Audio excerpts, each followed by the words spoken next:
신림동에서 고시 준비를 하고 있었어요. 하고 있었는데 엄마가 생애 처음으로 집을 갖게 되신 거예요. 그 시절에 뭐가 딱 터졌냐면 이제 역전세가 딱 난 거예요. 은행에 담보대출도 있고 카드 대출에다가 막 이게 막 연쇄적으로 터져버리는 거예요. 밤낮 할 것 없이 막 독촉을 해대고 막 이런 상황이거든요. 내가 진짜 앞가림도 할 수 없는 그런 상황에 딱 놓여진 제 모습을 보고서는 진짜 너무너무 후회가 많이 됐었어요. 아, 나는 나중에 한 달에 500만 원을 버는 사람이 될 거야. 이렇게 생각을 했던 거예요. 20대부터 40이 될 때까지 꿈이 이루어지질 않아요. 그러고 나서 이제 영어 공부방을 오픈을 했는데 한 2년 정도가 되면서 통장이 딱 찍힌 거예요. 연봉이 1억이 이제 넘어간 상황인데 그 상황에서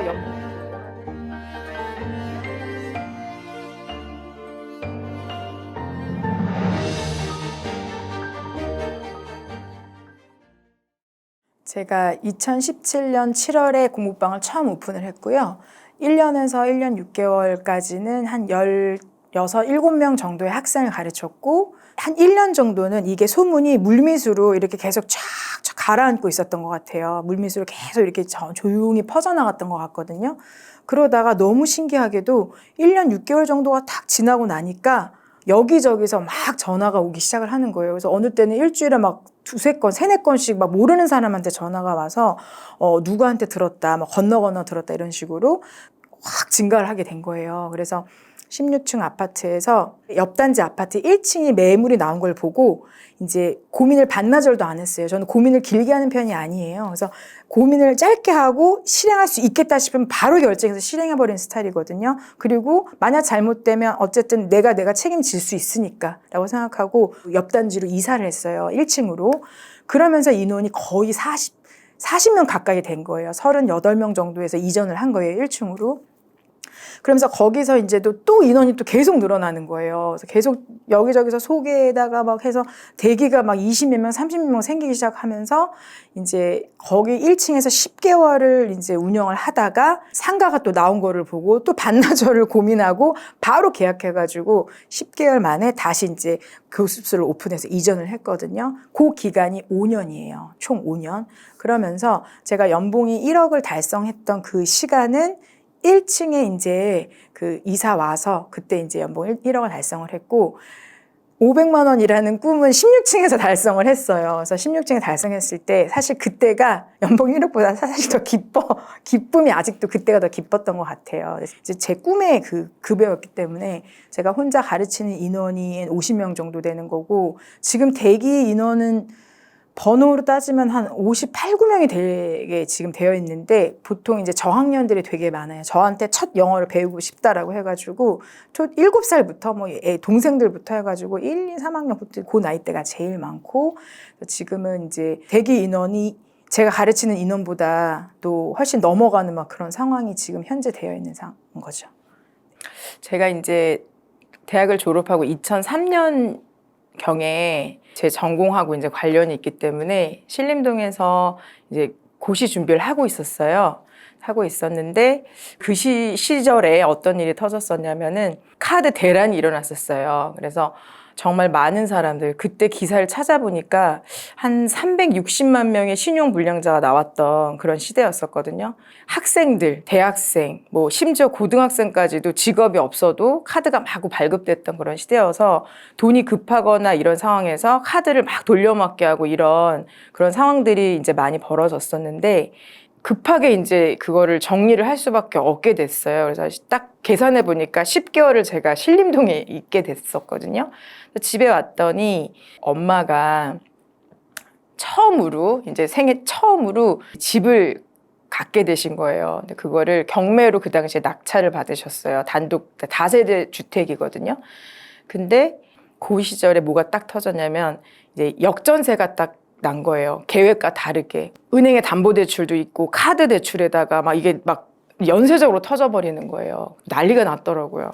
그래서 그 나이에 막 카드 회사 그런 데서 독촉을 막 받으면 사람이 굉장히 위축이 되거든요. 그래서 아직 사회에 제대로 발을 들이지도 못했는데 그 뭐 이자 7만 원, 뭐 10만 원 때문에 막 그런 대접을 받으면서 뭐 그런 돈도 없냐 막 이런 식으로 그때는 굉장히 뭐 저녁에도 전화하고 막 이런 시절이거든요. 뭐 밤낮 할 것 없이 막 독촉을 해대고 막 이런 상황이거든요. 그래서 그런 거를 겪으면서 그때 이제 아 진짜 내가 참 많이 무능했다. 내가 대학 교육까지 받고 그 나이가 되도록 내가 진짜 앞가림도 할 수 없는 그런 상황에 딱 놓여진 제 모습을 보고서는 진짜 너무너무 후회가 많이 됐었어요. 근데 이제 그때 정신을 바짝 차리고 그럼 당장 빨리 이제 이 문제를 해결할 수 있는 방법이 뭘까라고 생각하고 막 찾아보는데 졸업을 하고 할 수 있는 일이 진짜 없더라고요, 보니까. 그래서 저는 시간을 지체할 수가 없고 당장에 이제 돈이 필요한 상황인데 그때 이제 제 눈에 딱 띄었던 게 그때 한솔 교육의 학습지 교사가 딱 눈에 띄는 거예요. 그래서 거기에 이제 원서를 넣고 하니까 대학을 졸업하면 되는 그런 자격이었기 때문에 교사 연수를 받고 바로 이제 유아들을 가르치기 시작을 했어요.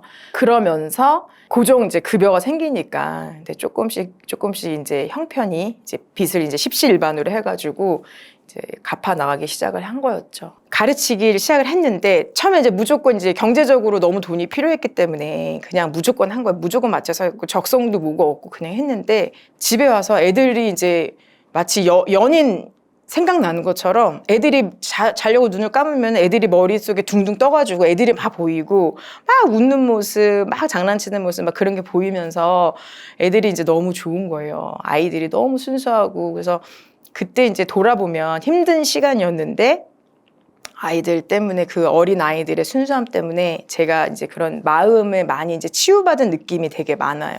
그리고 나중에 이제 학습지 회사에서 이제 제 회원이 예를 들어 한 80명 정도 되면은 그 이제 랜덤으로 전화를 해가지고 CS 이제 만족도 조사를 하는 거예요. 뭐 김현진 선생님 어떤가요? 뭐 시간을 잘 지키나요? 뭐 아이들이 모르는 거 잘 지도를 하나요? 뭐 어떻게 하나요? 교재는 제때 뭐 갖다 주나요? 뭐 등등등 여러 가지 이제 하는데 제 학부모님들이 그 당시에 저한테 다 만점을 주신 거예요.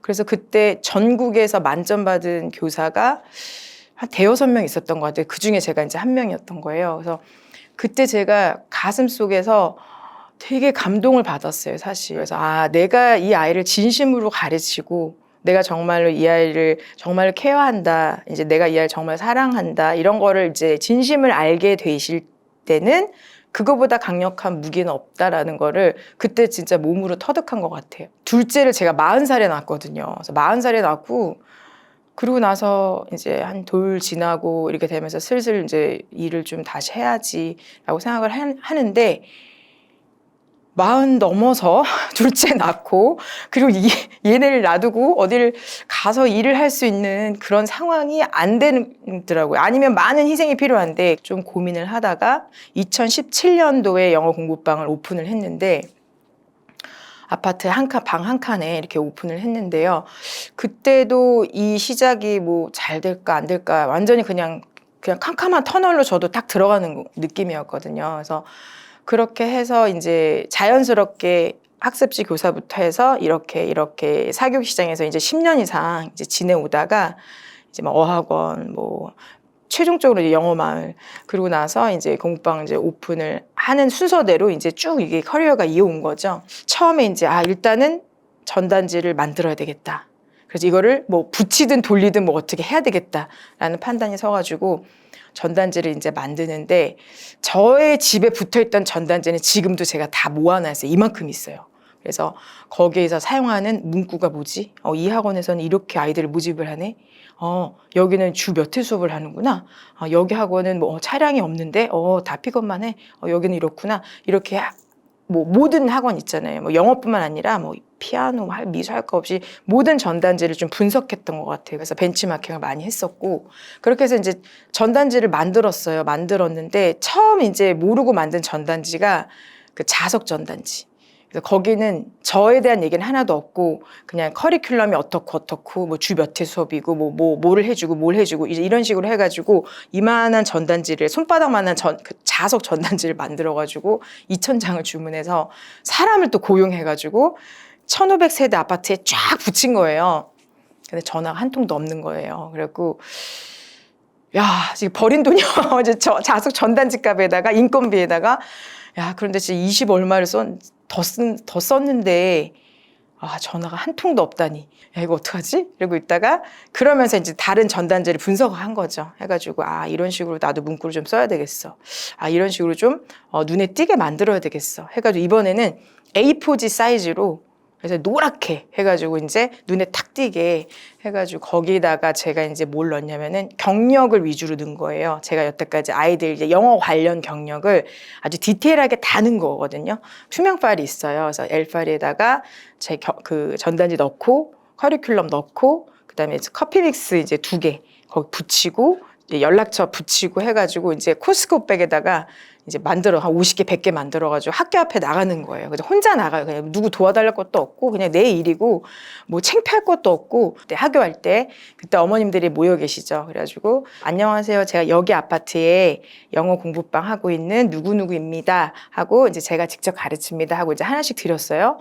근데 2,000장을 돌려도 저는 한 통이 없었는데 제가 그렇게 돌리니까 40장, 50장 돌렸는데 전화가 막 2-3통씩 오더라고요. 항상. 그래서 재미에 들려가지고 간의 수공업으로 그걸 다 만들어요. 맨날 틈만 만들어 놓고 또 시간이 잠깐 나요. 그러면 학교 앞에 쭈르륵 나가가지고 또 한 30분 착 하고 들어와서 또 수업하고 이제 초반에는 이제 제가 홍보라고 했던 거는 이제 그런 것들이었고 일단은 선생님이 아이들을 잘 가르친다라는 게 소문이 나면은 그때는 이제 뭐 걷잡을 수 없이 소문이 나는 거기 때문에 또 조급하게 생각할 그럴 필요는 없다고 생각하거든요. 제가 공부방 오픈을 했을 때 둘째가 15개월이었거든요. 근데 15개월인데 저는 이제 문을 열면은 아파트 문을 딱 열면은 바로 앞에 있는 방에서 공부방을 오픈을 했고 저희 아이는 저희 이제 친정 엄마하고 저 안방에 있는 상황인데 처음부터는 학생이 별로 없었기 때문에 이제 오래 있어야 되지는 않지만 그래도 1-2시간, 2시간 이렇게 정도는 할머니가 아이를 데리고 안방에서 조용히 있어줘야 되는 상황이에요. 근데 제가 이제 아이가 이제 수업 있을 때 거실에서는 비어있는 상황이지만 거실에 나와서 아이가 돌아다니거나 아니면 거실에서 뭐 뛰어다니거나 이런 걸 절대 못하게 했거든요. 그래서 안방에서 아무도 없는 듯 조용히 있게 이제 만든 거죠. 어떻게 보면은 저희 아이와 저희 친정 엄마가 이제 그때 고생을 좀 많이 하신 거죠. 그래서 그럴 때 조금 이제 어려움이 있었었고 근데 제일 이제 마음 아팠던 거는 아이가 어린데 공부방을 해야 되는 상황에 계신 분들도 계세요. 경제적인 이유 때문에 빨리 뭔가를 하셔야 되는 분들도 계실 텐데 차라리 어딜 출근을 해버리면 아이가 아파도 안 보이잖아요. 어디 이제 맞벌이 하시는 엄마들은 다 한 번씩 울면서 출근했던 경험이 다 대부분 있으실 텐데 아이가 막 고열이 나고 막 굉장히 아픈 상황인데 저는 여기서 수업을 하고 있고 아이는 엄마를 막 찾아도 할머니가 저기 딱 붙들고 있고 차라리 어딜 출근하면 신경을 좀 끊을 수 있는데 내 아이는 저기서 아프고 있고 나는 수업을 하고 있고 이제 이런 상황에서는 그냥 휴강해버리면 마음 편한데 제가 이제 이 일을 뭐 이렇게 아르바이트처럼 그냥 애기 엄마가 용돈벌이 하려고 뭐 이 일 하나 보네 이제 이런 취급받는 게 정말 싫어가지고 이 일에서도 정말로 이제 프로답게 하고 싶어서 개인적으로 애가 아파서 휴강해요. 뭐가 어째서 휴강해요. 이런 것들을 일절하지 않은 거예요. 5년 동안. 그래서 이제 그때 저희 아이나 저희 이제 친정 엄마가 조금 알게 모르게 굉장히 조금 고생을 많이 했던 거죠. 초반에 자리 잡을 때. 제가 진짜 어려웠던 시절, 이제 막 빚독촉 받고 막 이런 시절에 텔레비전 뉴스를 이렇게 보고 있는데 리포터가 어떤 아주머니한테 이제 중산층의 수입이 얼마입니까? 라는 그런 주제를 가지고 이제 인터뷰를 하러 다니더라고요. 근데 거기서 그 아주머니가 한 달 가계 수입이 얼마입니까? 라고 질문을 했더니 1,000만 원? 이렇게 얘기를 하더라고요. 그때 저는 그거를 보고 너무너무 놀랐어요. 한 달에 1,000만 원을 벌어? 내가 1년을 죽어라고 일을 해도 1,000만 원을 모으는 게 힘든데 한 달에 1,000만 원을 번다고? 그러면서 지금으로 말하면은 한 달에 1억을 벌어? 라는 느낌으로 그때 다가왔어요. 그 1,000만 원이란 돈이. 그래서 얼마나 진짜 저 사람 나는 한 달에 용돈이 10만 원, 20만 원인데 1,000만 원을 버는 사람이 있구나 라고 생각을 하면서 그때 제가 마음속으로 나는 나중에 한 달에 500만 원을 버는 사람이 될 거야. 이렇게 생각을 했던 거예요. 아무한테도 얘기 안 하고 생각을 하고 마음속에 이제 이걸 간직하고 있었어요. 그래서 계속 간직을 하는데 20대부터 40이 될 때까지 꿈이 이루어지질 않아요. 학원 강사로 뭐 일을 하고 아이들 가르치고 과외를 하고 뭐 영어 마을에서 일하고 해도 아무리 일을 해도 그 급여는 받을 수가 없더라고요. 물론 더 능력 있는 분이야 뭐 받으셨겠지만 제가 일하는 형태에서는 이룰 수가 없는 그런 급여더라고요, 그게. 아무리 발버둥을 쳐도 사실 아이를 키우면서 할 수 있는 일도 사실 한정적이잖아요. 하면서 10년이 넘는 기간 동안 제 꿈이 이루어지지가 않아요. 아무리 뭘 해도 안 되고. 그러고 나서 이제 영어 공부방을 오픈을 했는데 한 2년 정도가 되면서 이제 그 수익이 딱 통장에 딱 찍힌 거예요. 딱 찍혀가지고 그래서 저한테 이제 전환점이라고 하면은 제가 이제 이 영어 공부방을 이제 우연히 시작을 했는데 이제 그걸로 인해서 이제 많은 변화를 겪고 또 많은 걸 도전해 볼 수 있는 이제 그런 것들이 생겨서 그거는 진짜 100% 전환점이었다라고 말씀드릴 수 있을 것 같아요. 저희 남편은 저한테 사막에 던져놔도 살아남을 사람이다라고 얘기를 하고 주변 분들이 김현지 원장님은 이 일이 아니어도 다른 일을 했었어도 아마 성공했을 거다라고 말씀을 해주시는 분들이 계세요. 근데 저는 한 단어를 뽑는다면은 적응력인 것 같아요. 환경의 적응력. 그래서 어떤 새로운 환경, 어떤 변수, 어떤 어려움 이런 게 생겼을 때 이제 그거에 대해서 크게 그렇게 막 힘들게 받아들이거나 그러지는 않고 또 이게 적응하는 그런 생존력이 굉장히 강한 것 같아요. 그래서 그거는 그런 결핍에서 이제 만들어진 원동력이겠죠, 아무래도. 그래서 제가 어려운 거를 제가 스스로 해결해야 되고, 내가 스스로 길을 찾아야 되고, 이런 것들을 이제 경험들이 쌓이다 보니까 어떤 상황에서도 뭐 안 되는 게 어딨어. 열심히 하면 분명히 방법이 나올 거야. 걱정할 거 없어. 이렇게 되는 거고, 또 긍정적이다. 그런 얘기를 또 많이 듣고, 그래서 그런 부분이 저한테는 조금 무기 아닐까. 요즘에 보면 기사나 보면 20대, 30대 영끌족 큰일 났다.